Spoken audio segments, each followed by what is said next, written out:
Welcome to Extra Takes, hosted by Northland Church Senior Pastor, Dr. Joshua Laxton. Join us each week as Pastor Josh reveals the rest of the story behind his sermons. We'll discuss how those who follow Christ can live out a biblical vision for the church in our world today. Well, hello, Northland family and friends. Welcome to another episode of Extra Takes. I'm your co-host who's sleepy, and I'm with Mr. Giddy over here. Matt. Sleepy and giddy. I didn't even see every week something new. Something new. Keep you thinking. What is he going to say? I literally have no idea what I'm going to say until it just comes out of my mouth. I'm just glad it's nothing bad. I'm glad too, but that's clear, yeah. So somebody sent me an email about the comment I made about peeing in the Cheerios. Oh yeah, they didn't like that. No, they just couldn't recover from laughing too hard. So, but it wasn't like I was planning on saying that, but it just happened. So that didn't make your notes. That wasn't. That definitely did not make my notes. There are some things you say that are probably clear. Yeah, that probably wasn't in the notes. That was not in the notes. No. Oh, that's funny. Well, how you doing? You said you're sleepy. I'm sleepy. So, I probably look tired. Like I had a good weekend, but long weekend. Friday, we were in Lakeland, Joni and I, with Ellie. She had their state competition for cheer, so that was from 8:30 in the morning to 6:30 in the evening.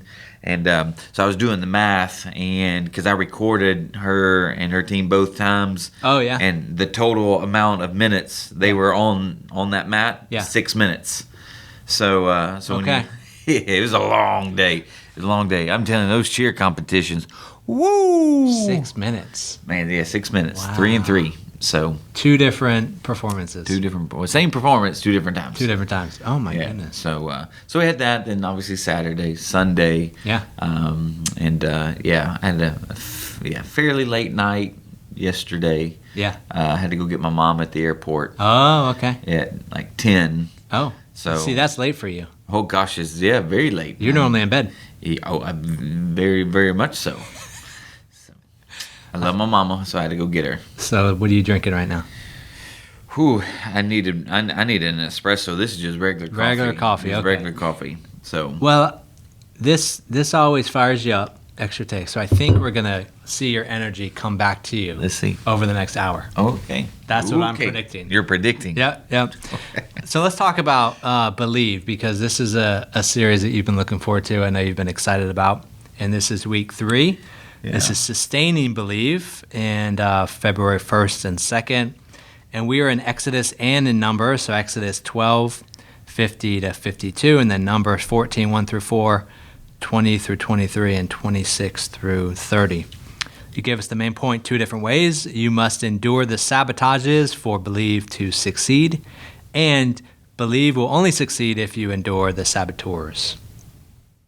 So you got that idea of saboteurs and the sabotage from Canoe in the Mountains, that Todd Bolsinger.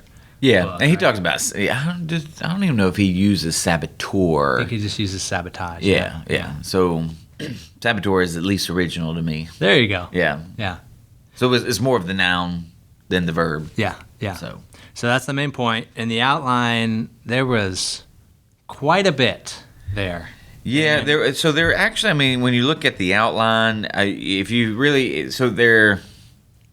wasn't basically main or like sub points like I normally do.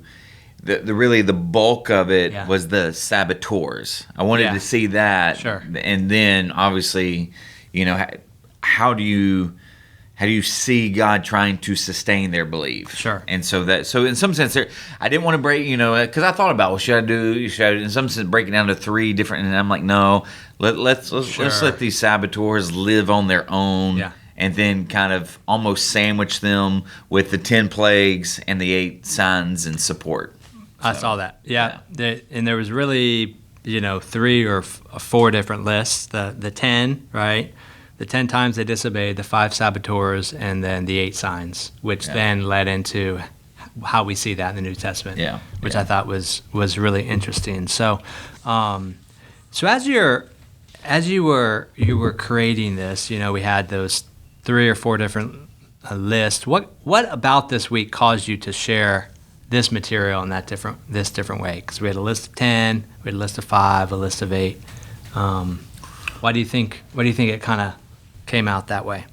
Well, I think the reason for that is predicated on the Bible trivia question that I asked of how many years, how many years kind of lapse between Exodus 12 and Numbers 14. What were some numbers you heard? Because I heard some around me, but what did some people say? Predominantly 40. Yeah. Yeah. And some people said 400. Even Joni said 40. Yeah. When I asked her. I think so 40 not throwing you under the bus, babe. I think 40 is a pretty good guess. Yeah. Yeah. And so people are shocked. It's 2 years. And that's why I wanted, so 2 years, and then I wanted to give that list. Because there's a lot more grumbling and complaining that happened. You have Korah's rebellion. Mm-hmm. You have the snake episode where they're complaining, God sends snakes. Yeah. The bronze serpent. But all that happened after these 10.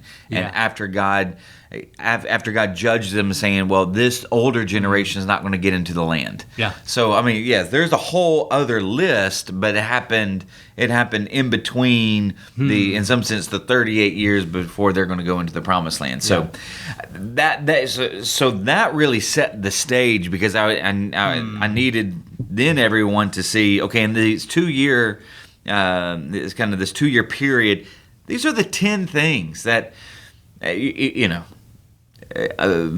Israel did to test the Lord, obviously showing him contempt. And then what I wanted to do is kind of now condense them down into, okay, what are the saboteurs that sabotaged their belief? Yeah. You know.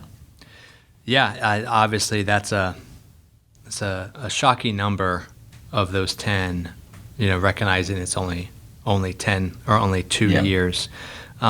So, near the introduction, you had this line, the thief, Satan, comes only to steal, kill, and destroy. And you said, he cannot steal unless you have something. Talk more about that. Well, because I think it goes back to what we see with the parable of the sower. Yeah. Is that he's going to steal any way he can. And there was at least 3 ways he stole. Yeah. He stole by just plucking it so nothing even took root. Mm-hmm. Then he stole through opposition, or killed or destroyed through opposition, persecution. It got darker before it got brighter. See, all of these things can really connect, because you have, I'm just going to grab before anything can even take root. Yeah. And so that's Pharaoh.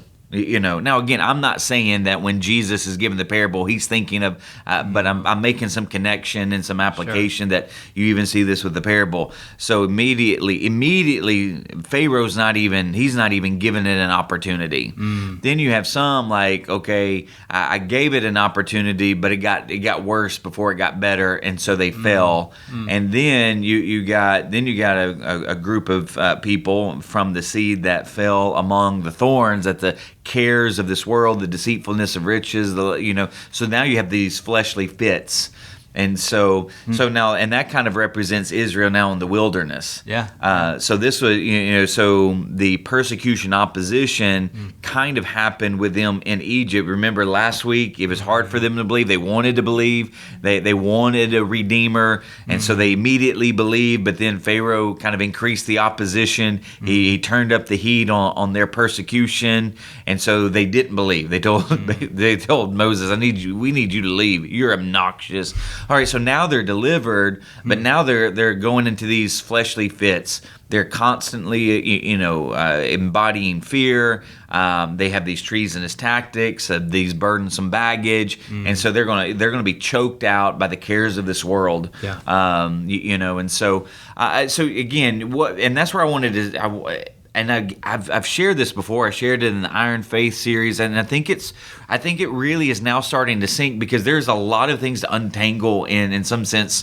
Western Christianity is because people have this idea. Oh, I believed because I said a prayer. Yeah. And in some sense, they felt like they're fine. Yeah. And that isn't the essence of belief. Belief is trust and confidence. Yeah. So I was reading. This is really, really cool.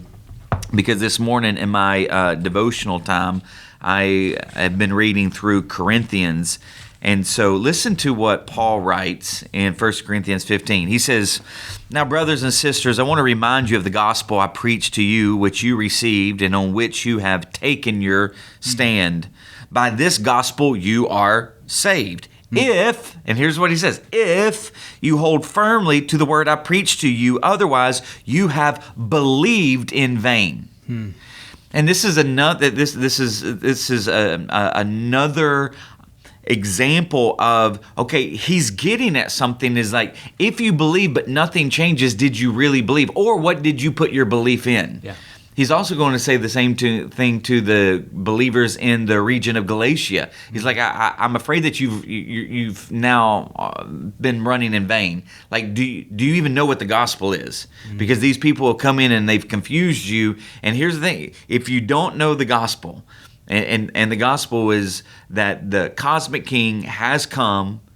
His name is Jesus, and through his death and resurrection, he is making all things new. And so that's the declaration. And the invitation is for you to receive that declaration, for you to believe in that declaration. And if you believe in that declaration, that Jesus is the cosmic King, come to save you, come to redeem you, and to make all things new, then it does actually transform you. Because this is what I kind of wrote in, because this one, I love, I love my Bible.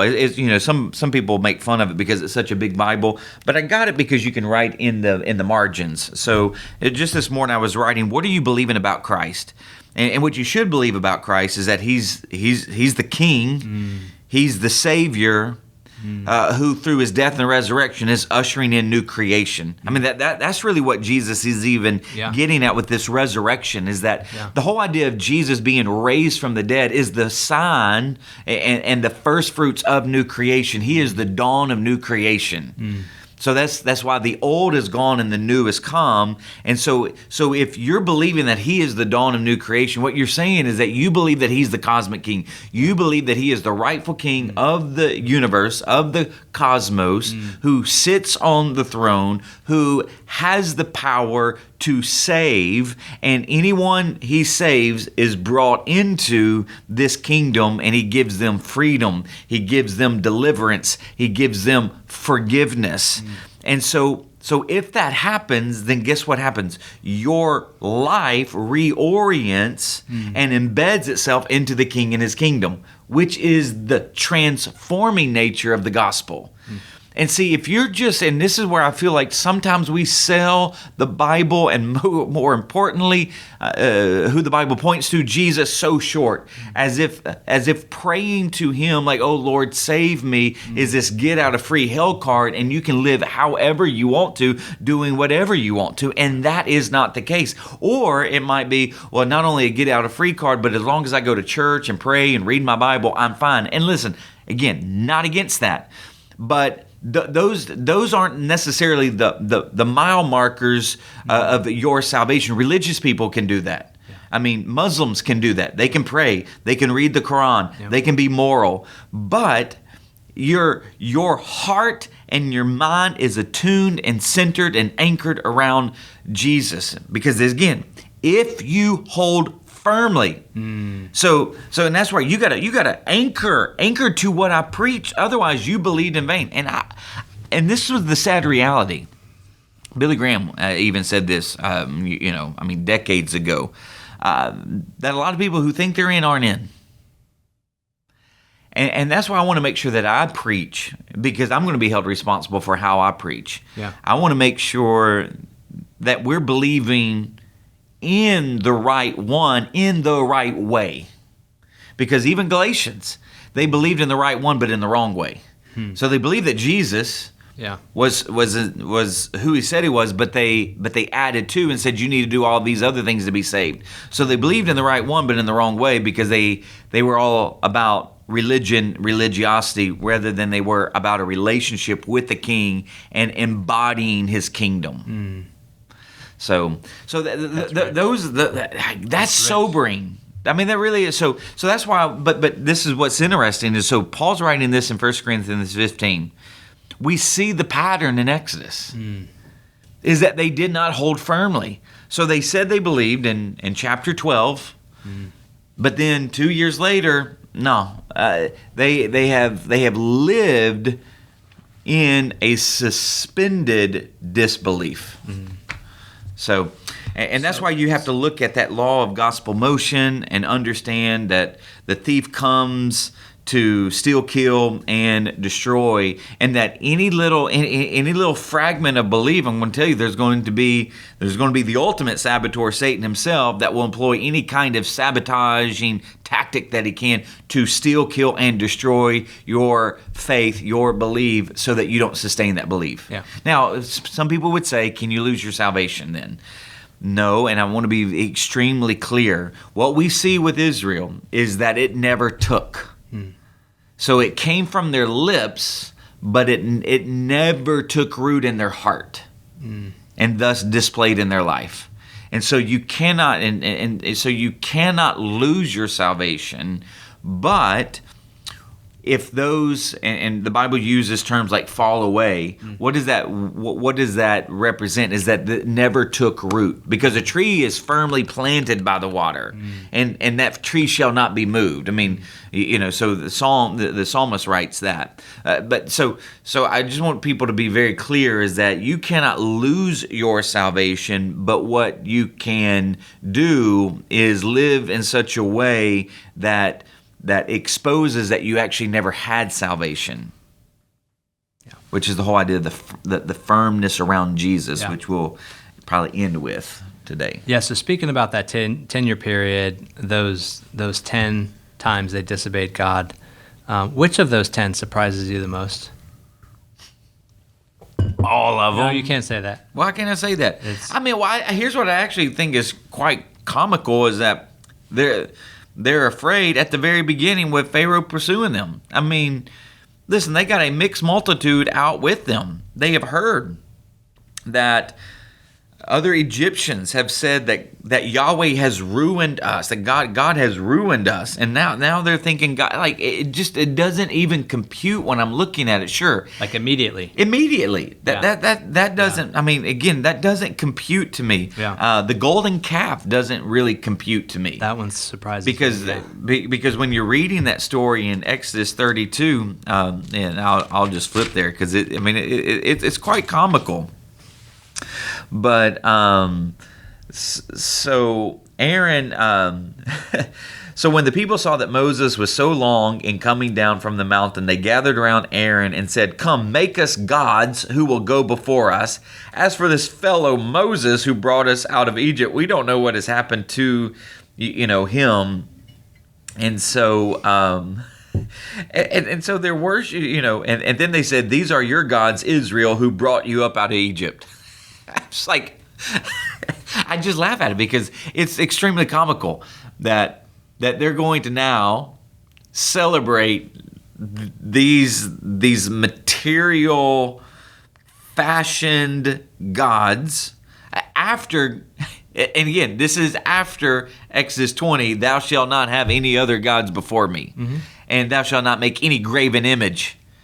I mean, like, you can't make this stuff up. So not only are they afraid when Pharaoh's running after them immediately after they've been delivered, but now they're, not too far into the journey, after they've been given the 10 Commandments, and now they're building a calf to worship and saying, "Hey, these are your gods right here." Well, when you talk about the faith not taking root, it makes sense in the context of this, right? Because they immediately say, well, what happened to this guy Moses?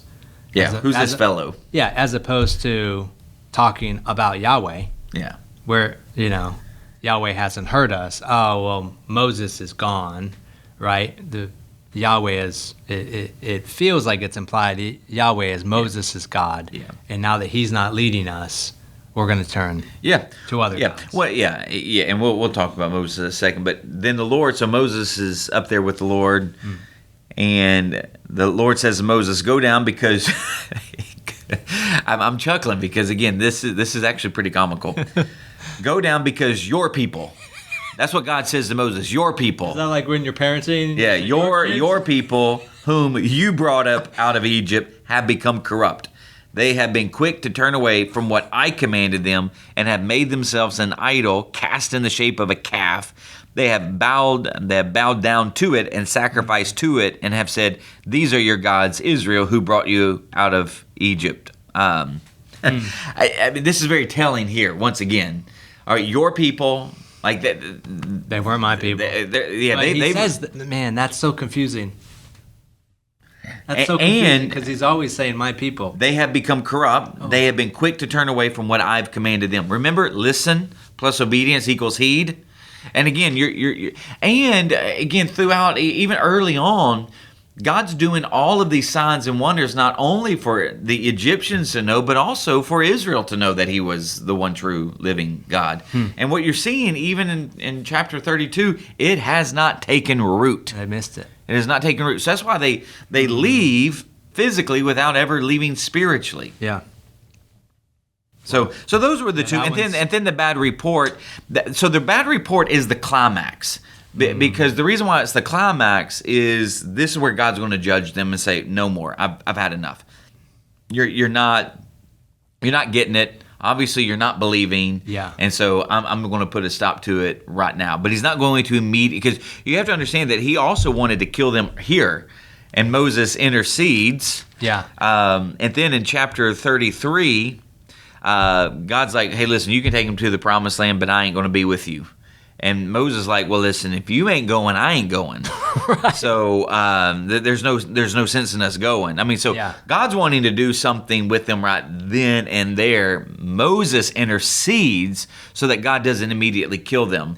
So what you're going to see is God's God's gracious judgment here is that he's going to give them 38 years of wandering judgment, but still 38 years of wandering, right, as opposed to immediately taking them and because he also has to let this other generation, think about it, he has to let those who are under 20, let them mature, let them become somewhat like warrior-like, because they are going to have to go battle the inhabitants of the land. So there's a reason for all of that, and it's two-sided. There's one of a judgment, one of kind of a timing grace issue to get the younger generation ready. But that bad report was kind of that pivot point. Yeah, the end of the 2 years, setting up the next 38. Yeah, which is where I wanted to, I wanted to show all of the saboteurs, and I'm using all of the verses from the report. But you see all of those saboteurs throughout that 2-year period. I see. So I'm using the report to kind of expose the saboteurs, but those saboteurs were already there because they fed the report. Sure. So let's look at those. Those 5 saboteurs. You have freezing fear, faulty focus, atrocious attitude, treasonous tactics, and what was the burdensome baggage. Burdensome baggage. You like that alliteration. I'm kind of sad you didn't do F's the whole time. You just quit after 2. I wanted to change one of those F's, but I'm like, I ain't got time. It's fine. So fleshy fits. I guess that could have that could have fit. Yeah. But fleshy fits with the treasonous tactics. Yeah. Atrocious attitudes. I don't know what's another word for attitude. Feelings. I don't know. Yeah. Faulty feelings. And burdensome baggage. Yeah. It's just So for each of those, like you mentioned, this was the core of the message. For each of those, man, it seemed like this week you had some really pithy one-liners. Yeah. That I wrote down several of them. So I figured we'll just kind of mention those and just jump off from there. So freezing fear. You said their fear of loss became greater than their gain of God. Yeah, well, and what was so interesting, they feared death. This is what doesn't make sense to me. They feared death, and if they would just remember what happened in Egypt, is that yes, you should fear death, because in the last plague, the death of the firstborn, Egypt got death, they got life. Yeah. So yes, you ought to, but when they gained God, they gained life. But yet they're constantly afraid of dying. And so that's where, like, when we have gained Jesus, we do not have to fear death. That's why Paul even writes in 1 Corinthians 15, "Oh, death, where is your sting?" I'll go back there because, I was reading it this morning. But he talks about it. where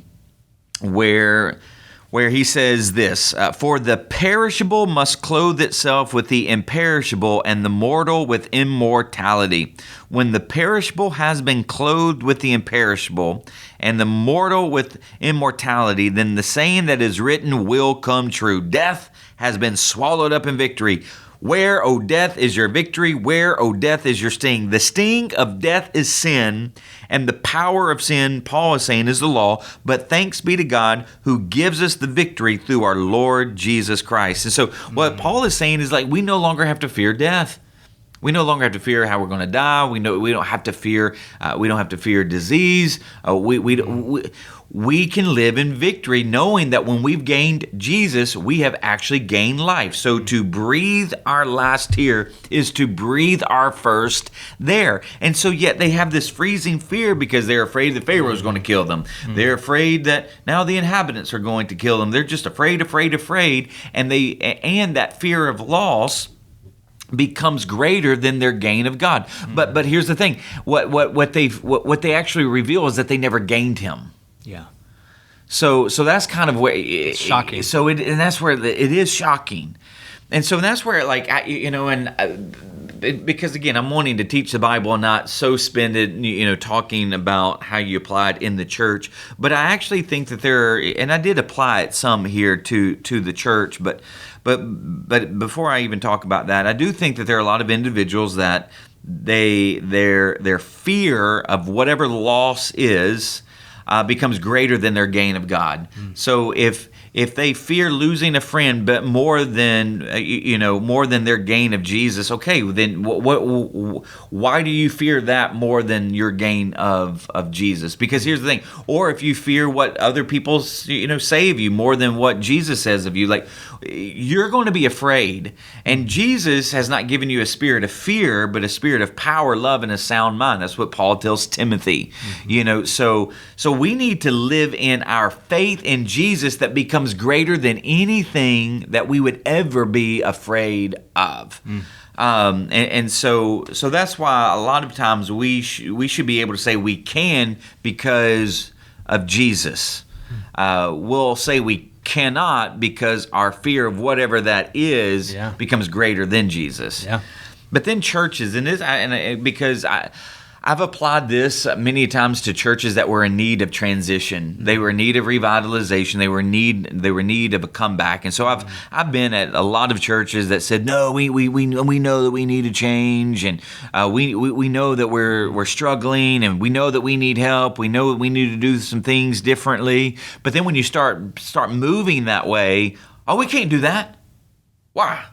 Because we've never done that. We never done it that way. We've never even thought it that way. Yeah. Okay, well then what are you afraid of?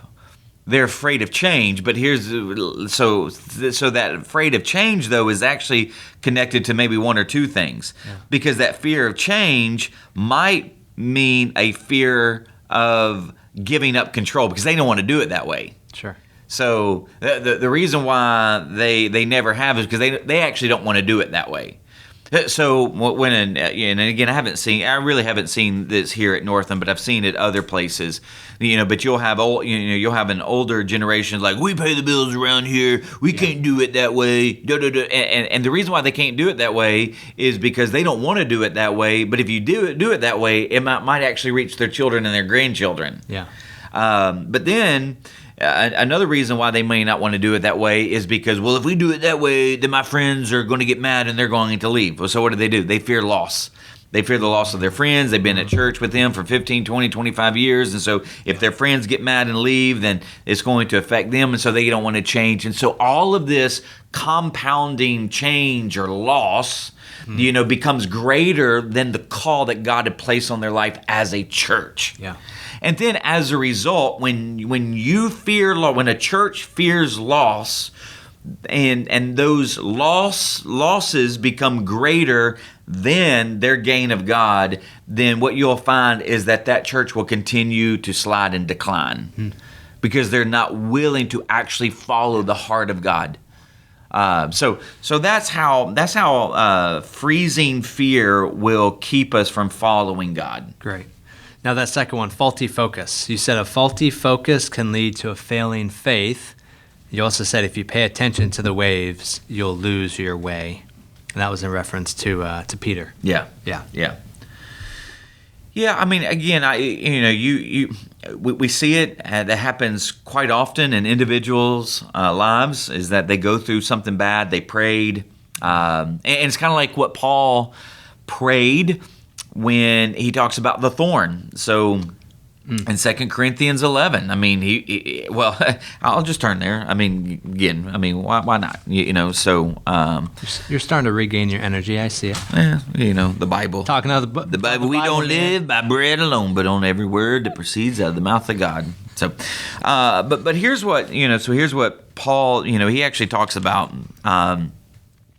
He says, 5 times I received from the Jews the 40 lashes minus 1. 3 times I was beaten with rods. Once I was pelted with stones. 3 times I was shipwrecked. I spent a night and day in the open sea. I've been constantly on the move. I've been in danger from rivers, in danger from bandits, in danger from my fellow Jews, in danger from Gentiles, in danger in the city, in danger in the country, in danger at sea, in danger from false believers. I have labored. There you have it again. Just FYI, there's a false believer. They did not hold firmly to the right object, thus Jesus. And so they were false believers. I have labored and toiled and have often gone without sleep. I've known hunger and thirst, and I've gone without food. I've been cold and naked. Besides everything, I have this daily pressure and this concern for all of the churches. So yeah, Paul, and then later on, he's going to talk about a thorn in the flesh that he prayed 3 times. I pleaded with the Lord to take it away. But he said to me, my grace is sufficient for you, for my power is made perfect in weakness. Okay, so this is interesting. So in 2 Corinthians 11, the church at Corinth, many people were telling the church there, we don't need to really pay attention to this guy. This guy is an apostle. This guy is a fraud. And what they did is that they used his hardships to expose him as a fraud, because they're like, if he's really an apostle, he wouldn't go through all of this. And what Paul is actually, he's turning it around. He's saying, listen, it's this very reason why I am an apostle, because I know what God has called me to in taking the gospel of King Jesus to the ends of the earth, is that when you take the gospel to the ends of the earth, there is going to be the law of gospel motion. For every gospel action, there will be an attempt by the evil one to have an equal and opposite reaction. And he's like, I am living out the life of Jesus that he has called me to. This is actually a confirmation that the gospel has actually taken root in me and is taking root around the world. And then he even says that, man, God, I even had this the thorn in my flesh, which was a messenger from Satan that God allowed to come into my life. And I asked God to take it, and God didn't take it, because he's like, I'm going to keep you like this so that you know that even in your weakness, you are strong, and that strength that you have isn't yours, but it is mine, giving it to you. And so all of that, so he didn't focus on that. That's my whole point, is that he didn't focus. Now he said that what he's using this to make his argument that, you don't think I'm an apostle? Yeah, and then, and if you have a Bible that has the red letter words where it's Jesus speaking, Jesus actually speaks to Paul, and Jesus told him this, my grace. So what Paul is saying, that Jesus told him that my grace is sufficient for you, for my power is made perfect in weakness. So, and then he says, so therefore I will boast all the more gladly about my weaknesses, so that Christ's power may rest on me. That is why, for Christ's sake, I delight in weaknesses, in insults, in hardships, in persecutions, in difficulties, for when I am weak, then I am strong. Why? Because that's when Jesus actually manifests his power in me. And so what Paul is saying there in 2 Corinthians 11 and 12 is that I actually have a firm focus. And my firm focus is not on the faultiness of hardships and difficulties and tragedies. My firm focus is on the anchor of my life. And that's Jesus, and he's the one who sustains me. And that's the reason why a faulty focus can lead to a failing faith, because if he focused on the dangers, and if he focused on the difficulties, he focused on the opposition, if he focused on his hunger and his starvation, I can promise you, he's going to leave Jesus. Wow. Amen. But by focusing on Jesus, he stayed true to not only Jesus, but the purpose to which Jesus had called him. Yeah. And that's the thing about churches. Oh, we'll look at what we don't have. Oh, we don't have enough people. Oh, we don't have enough resources. Oh, we don't have enough money. Oh, we can't do that.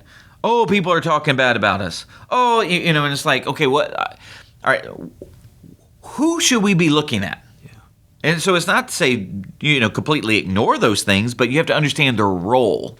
So what was the role? And this is the thing, those 10 times, so they tested the Lord and showed him contempt, but those 10 times are all also, a test of their faith.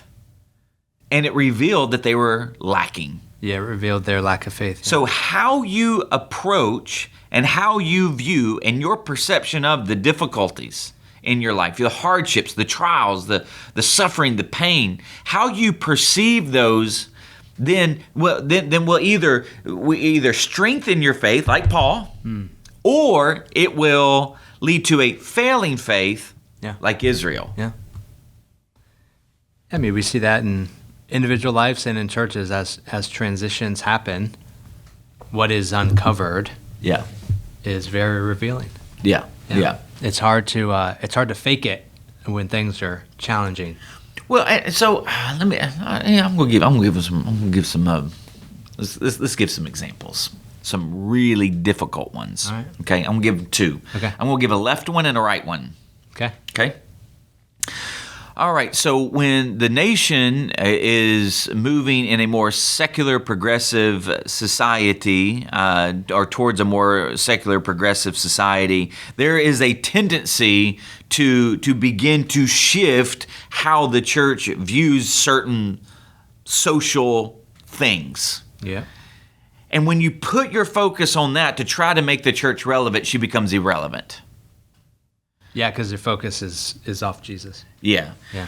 And so, but then, if you're like, well, we got to preserve, we got to come back and we got to fight and we got to reclaim what we lost, then you fight in a manner, and I've shared this before, you fight in a manner that isn't part of the heart of Jesus. And so, but then you're fighting, and again, your focus is on the wrong thing, to reclaim something.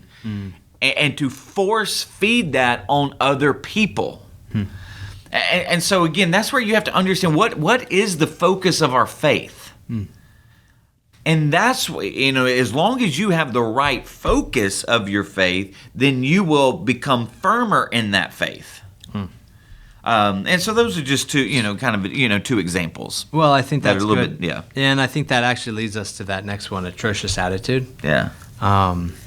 When our focus is on anything but Jesus, I think the atrocious attitude just naturally flows and follows. Yeah. When you're in transitions, especially, I think it's really hard to not have a bad attitude when things are going your way. Yeah. When you're not focused on something that will outlast, will transcend,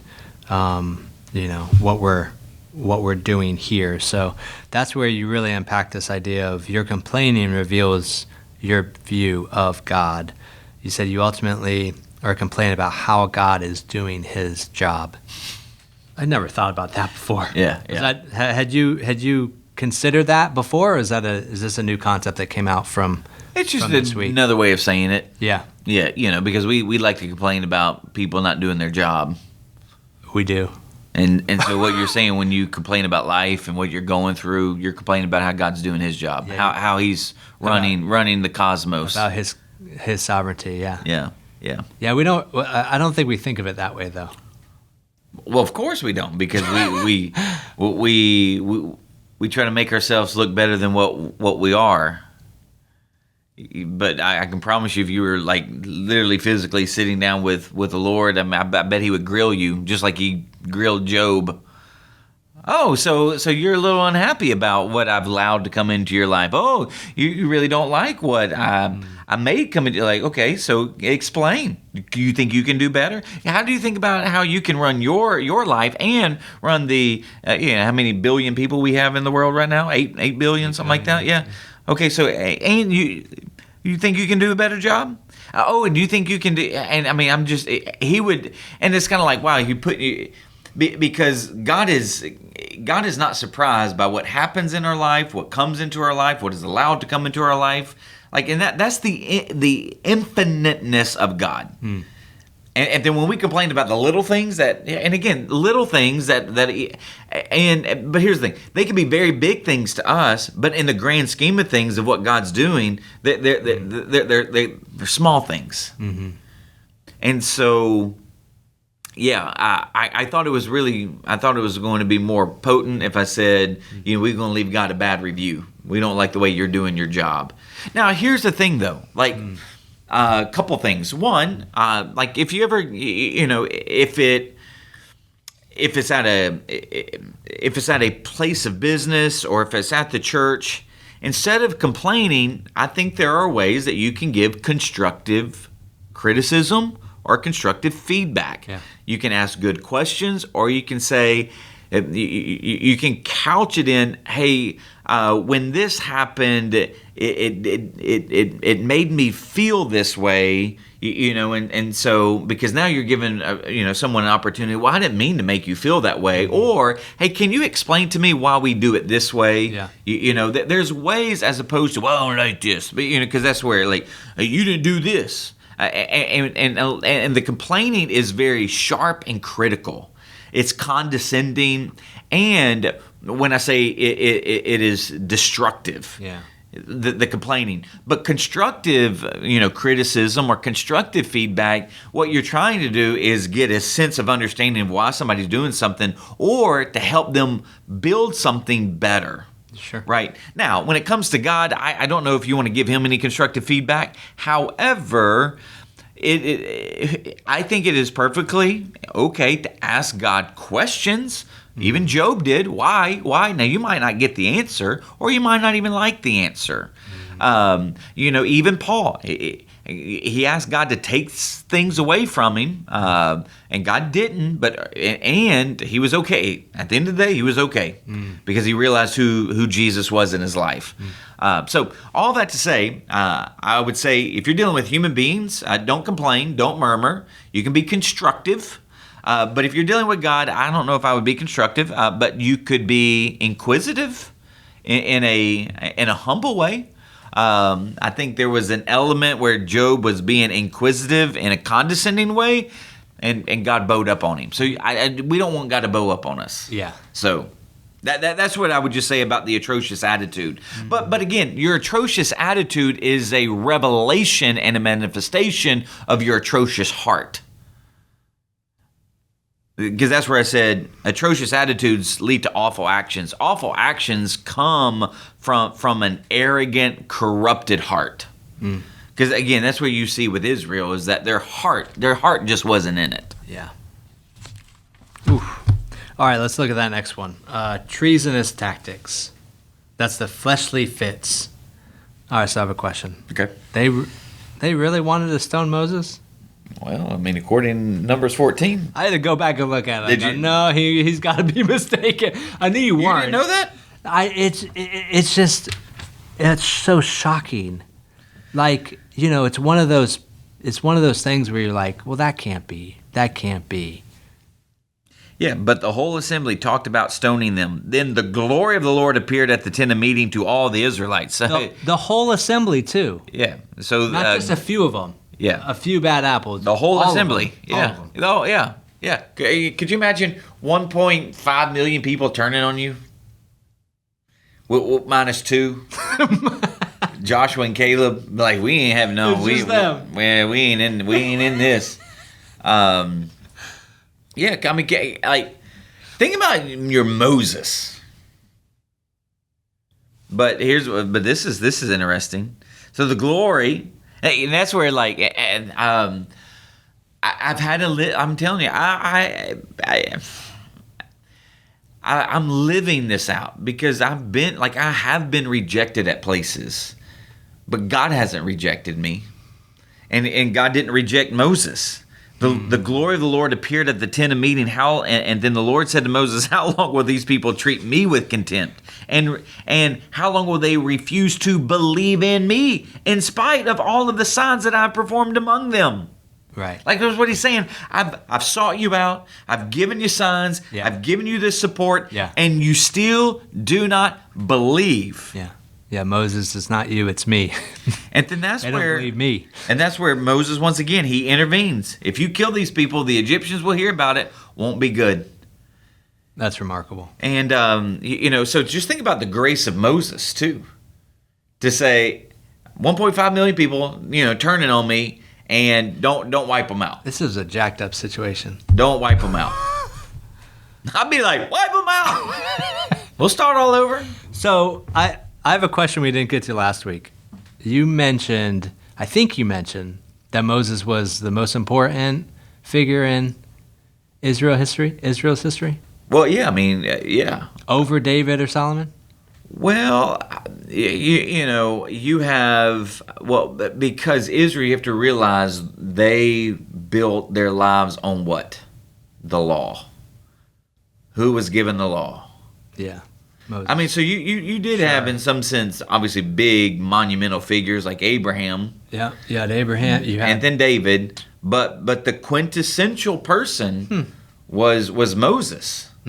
He's the one that was given the law. Because of the law. Interesting. Okay. He's the one that delivered them out of Egypt. He's the one. Sure. Yeah. He's the one that God spoke to face, and that God says there. And I'm almost positive God says there were no one. Yeah. Well, he actually says this. Wow. So with where's the Miriam? Because we actually see that with Miriam's under number 12. Yeah, here we go. Yeah. So at once the Lord said to Moses, Aaron, and Miriam, come out of the tent of meeting, all of you. So the three of them went out. Then the Lord came down in a pillar of cloud. He stood at the entrance to the tent and summoned Aaron and Miriam. And listen to my words. When there is a prophet among you, I, the Lord, reveal myself to them in visions. I speak to them in dreams. But this is not true of my servant Moses. He is faithful in all my house. With him I speak face to face, clearly, and not in riddles. He sees the form of the Lord. Why then were you not afraid to speak against my servant Moses? And then when Moses dies in Deuteronomy, let me just check this out real quick, because he also says, since then, Deuteronomy 34 verse 10. Since then, no prophet has risen in Israel like Moses, whom the Lord knew face to face, who did all of those signs and wonders the Lord sent him to do in Egypt, to Pharaoh and to all of his officials and to his whole land. For no one has ever shown the mighty power or performed the awesome deeds that Moses did in the sight of all Israel. So again, you have that. So again, Abraham is a prominent figure because he's the father of Israel. But you have Moses. He's the one. You don't speak against Moses, which is part of the reason why when Jesus and then even Paul, when they're trying to get rid of the law, get rid of the temple. Well, where did the temple come from? The tabernacle. Who got the blueprints for the tabernacle? Moses did. You trying to undo everything that he did. Right. And right. So. And who wrote the first 5 books of the Bible? Moses. And then here's another one. While we were just thinking about it, and I'm just flipping through scriptures today. So you have this, and the author of Hebrews is going to talk about this as well at the very beginning.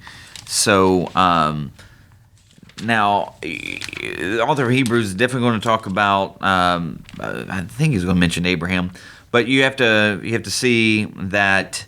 The argument the author makes early on is that Jesus is superior to the angels, and then in chapter 3 he's going to say Jesus is greater than Moses. And so again he's going to talk about Abraham, but not in the sense that he did with Moses.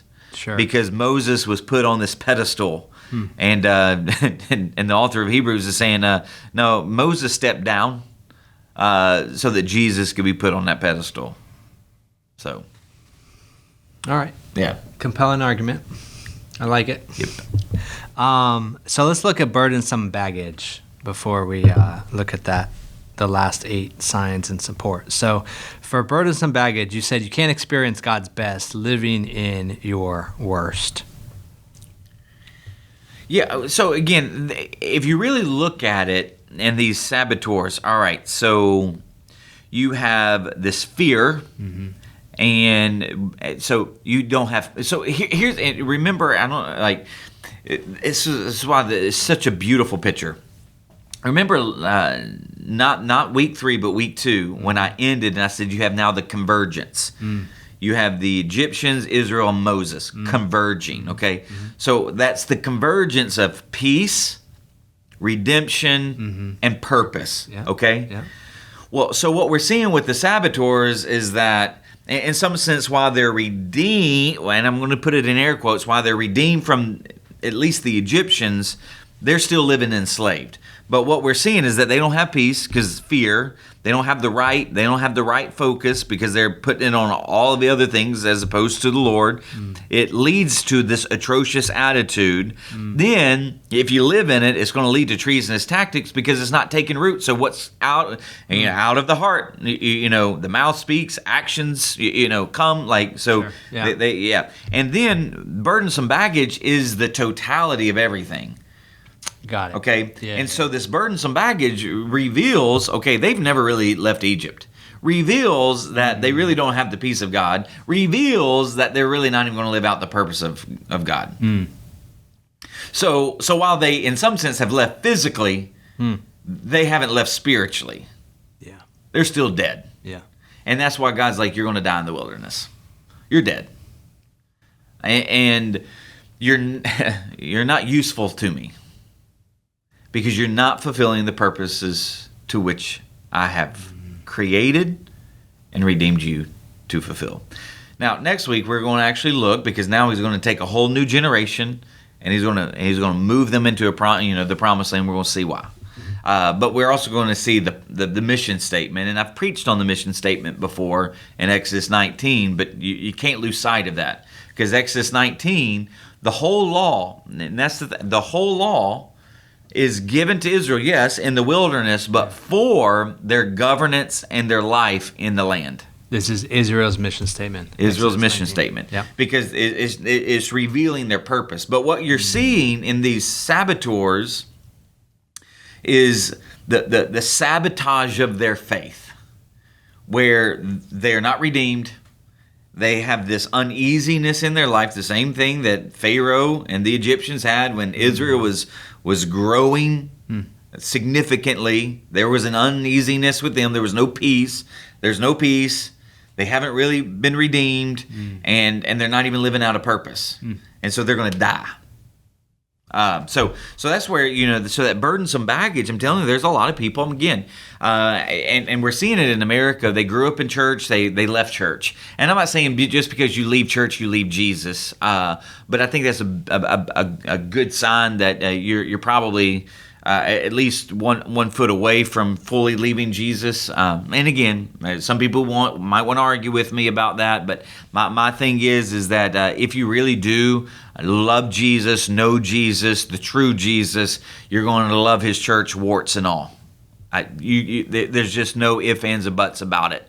How in the world, if you're not connected to any kind of body of Christ at the local church, regardless of whether it's a house church, a medium-sized church, a large church, however, his church comes in all shapes and sizes. But if you're not connected to the body, how in the world can you live out the high priestly prayer of John 17, when he prayed that we would be one so that the world might know that God sent him? I mean, you can't, okay? Which is why the author of Hebrews also says, do not forsake the gathering together of the saints. I mean, so anyways, I just really, again, I really want to stress that, because if you start leaving the church, I think you may not know the real Jesus who gave birth to the church.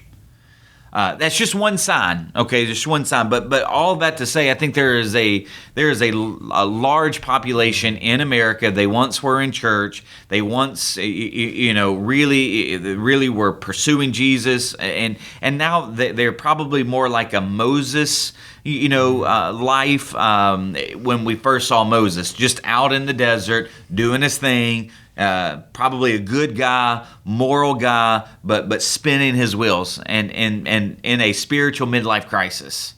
I think that's a lot of people today, and they need to reimagine and they need to see Jesus for who he is and the true Jesus, and come back to Jesus. And when they come back to Jesus, they'll come back to his church. Yeah. So that's just one. But I also think there are a lot of people that they may have prayed a prayer, maybe got baptized, maybe they got sprinkled when they were a baby, and they think that saved them. That doesn't save you. Yeah. And so they're resting. And this one of the things I've always said is that if you're relying on a prayer to save you, you're actually relying on works to save you. If you're relying on baptism, I was baptized, I'm saved. Well, then actually that's just a form of work. But that prayer didn't save you. That baptism doesn't save you. So those are just works that if you're relying on that, you're relying on works rather than relying on Jesus, who you cried out to. Because I told a group of people that you won't find in some sense a sinner's prayer. Now, not everybody knows what I mean by a sinner's prayer. But growing up in Southern Baptist circles, we had a prayer where the preacher or somebody would say, repeat after me, Lord, I'm a sinner. Lord, I'm a sinner. I need Jesus. I need Jesus. I believe that he died for my sin. I believe that he was buried, and I believe that he rose again. It's just this, Sure, yeah. And again, yeah, but it isn't the prayer that saved you. It was the declaration of faith that saved you. Yeah. And again, when you look at John 3:16, for God so loved the world that he gave his one and only son, that whoever what? Believes in him. Believes. Again, it's not like, and I'm trying to really, really explain this and bang this drum. Believe is not just an intellectual assent. It is a holistic embodiment that you are embedding your entire life, that he died for me. For God so loved the world that he gave his one and only son, that whoever believes in him shall not perish but have everlasting life. And in the context of John's gospel, Jesus is not just a Superman savior where he swoops down and rescues you from an ongoing train, puts you on the sidewalk so that you go about your business. Yeah.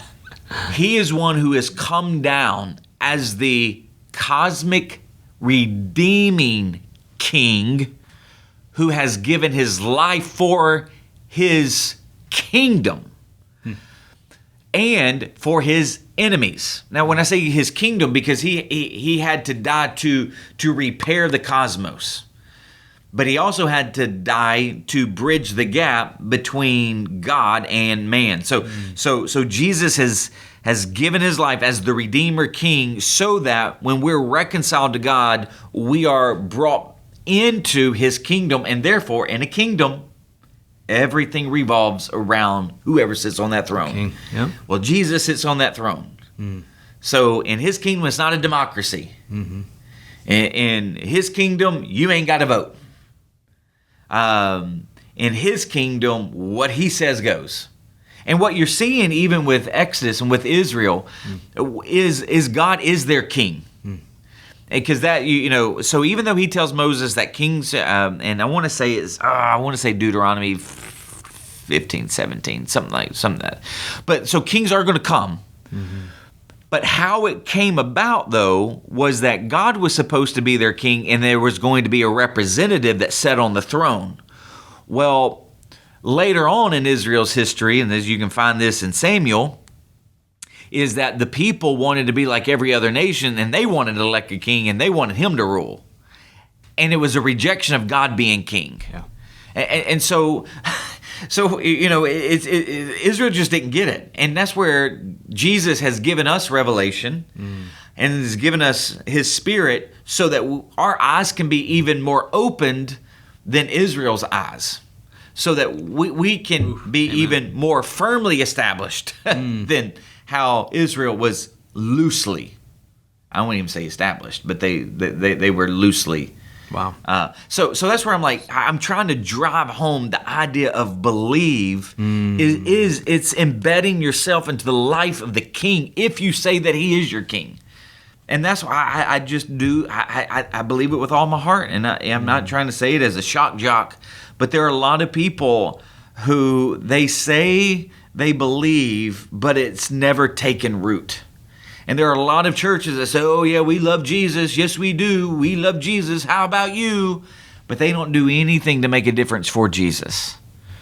They live divided and divisive lives. They live angry and hostile lives. I mean, there are a lot of people right now, and I hate to say it, but and again, I don't want to. I really don't want to enter into the realm of cultural politics. I want to enter into the realm of kingdom politics of how we ought to act as children of God. And I'm telling you, there are people that claim to be children of God that are just acting contrary to the heart of Jesus, even now with the new administration, and they're just not being healthy believers.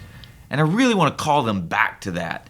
And then I also see believers that are on the left, and they're complaining and whining and grumbling and doing all of this. And I'm just like, you don't think God saw all of this coming? And from even from what perspective you sit from? Like, again, I'm not taking any perspective. I'm taking the kingdom perspective. I'm saying it from the right and the left. But it's kind of like, please grow up into maturity and pursue Jesus, and not a political agenda. Yeah. Now, again, I'm all for a moral nation. I'm all for a healthy nation. But I'm all for the church being a healthy church whose heart images, represents, and beats after Jesus. That's what I'm for. And so that's what I'm saying. There's just a lot, and that's where I'm wanting to constantly drive us back to Jesus, because continued disobedience distances one from God and eventually leads to disbelief of God. And I'm going to put it in a different way, and just came to me. You see, I think this is what has kind of happened to the church, predominantly here in the West, is that we have lived in constant disobedience to the will and the ways of Jesus. And as a result, not only have we in some sense distanced ourselves from God, but we have pushed others further from God who don't even believe. And that has become the sabotage of a blinded nation now, because the church has precipitated that by how she has been unfaithful to the King of Glory. Just saying. Does that make sense? Yeah, it does. So let's look at these 8 signs as we kind of wrap up. And everything you were saying, I think looking at Exodus 19 next week will help us unpack that a little bit more. But these 8 signs of support that God gave to His people, and then you saw how you showed how those signs connected to us in the New Testament. So I'll just read these signs. Baptism, Spirit, water, bread, banner, law, presence, and leaders. So just talk about connecting those signs and support that God gave His people then, and how He did it, in the New Testament through Jesus. Now, yeah, again, you have to realize, and that's where I started with baptism. Baptism, yeah. I've always heard that it is the first act of obedience. So it's like your first step of faith. Okay, so He's redeemed me. He's changed me. He's forgiven me. He's made me new, and this is the first step of obedience, where I'm identifying with that. So that's where I feel like baptism should always happen on that side. So that's why we don't baptize babies here. is that we do child dedication here because we believe that baptism is that first step of obedience that identifies, that is a public identification of you identifying with the death and resurrection of Jesus. So that's where that baptism is just a sign. Yeah. It's a sign of that's a kind of a supporting evidence of, hey, this is what's taking root in my heart, right? Yeah. And then the Spirit. Water. There's some couple places, in terms of thirst quenching water, but there's some other places where when you look at water, like in Ephesians, I believe it's Ephesians where he talks about the washing of water of the word. It's just a purifying thing as well. So again, you're just looking at the water element of the sign and support that God gave Israel, and water is definitely in the New Testament. Thirst quenching, satisfying, refreshing. Bread. Even Jesus in Luke chapter 4, Matthew chapter 4, where he's undergoing the temptations. So Satan's trying to sabotage him there in the wilderness, and he's hungry. And what does Satan want him to do? Turn these stones into bread. And what does Jesus say? Man does not live by bread alone, but on every word that proceeds out of the mouth of God. And so what we have is that he is the all-sufficient, all-satisfying bread. If we eat of him, we will never hunger again. I love the idea of banner again, because it really is a beautiful. At some point we'll go through the book of Exodus and we'll look at Exodus 17 in detail of them fighting and holding up the staff, but there they call that place Jehovah Nissi, the banner of God. And so the banner is this idea of victory. And with Jesus, yes, he is our banner of victory. Paul, again, we saw that earlier in our podcast when we quoted from 1 Corinthians 15. The law of Jesus. So that's an interesting, like, he has given us a law because they asked him, what's the greatest law? And he said, love the Lord your God with all your heart, soul, mind, and strength, and to love your neighbor as yourself. And then even Paul's going to pick up this terminology of the law of Christ in Romans. So we don't live by the letter of the law anymore, like Israel was supposed to, but didn't. We actually live by the law of Christ. And the law of Christ, it is this reciprocal idea where we have received the love of Jesus, and now we reciprocate the love of Jesus back to him and towards one another. There's always a response. And then the transforming nature of the tabernacling presence of God. That was supposed to transform. I mean, could you imagine, in this camp, the center of camp was the tabernacle, and the Holy of Holies was the center of the tabernacle, the epicenter of God's presence, the epicenter of God's glory. And where the epicenter of God's glory is today is his church. And we talked about that in the series that we did last January, February. It was the series we did on the four C's, and we talked about connect. And I tried to connect the dots all throughout about God's epicenter of his glory. And today it's the church. And so when you look at the epicenter of God's glory, the church now, we are the body of Christ. We're the bride of Christ. We are the people, in some sense, the place where he is manifesting his presence. Thus, we're giving each other support and encouragement and exhortation, accountability to maintain our focus on Christ, because he is the center of our being. He's the center of our body.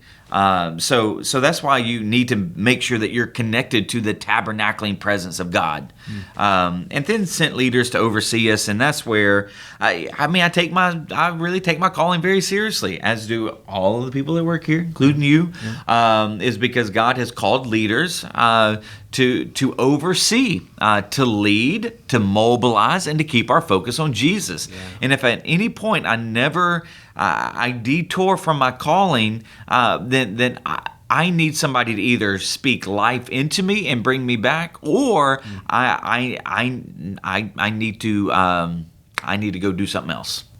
Sell ice cream.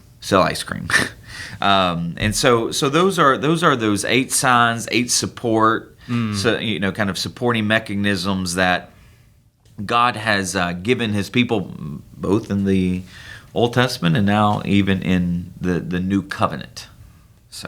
So we are an hour 10 in. For those that have made it this far, what's a little nugget you can give for coming up this week? Yeah, here's the little nugget. I ended the service with this, definitely at the 9 and the 11. Believe. Okay, so now we have unpacked belief. Mm-hmm. We have one more little thing though. So because now we have unpacked how do you sustain belief. Mm-hmm. Okay, so now you know how to sustain belief.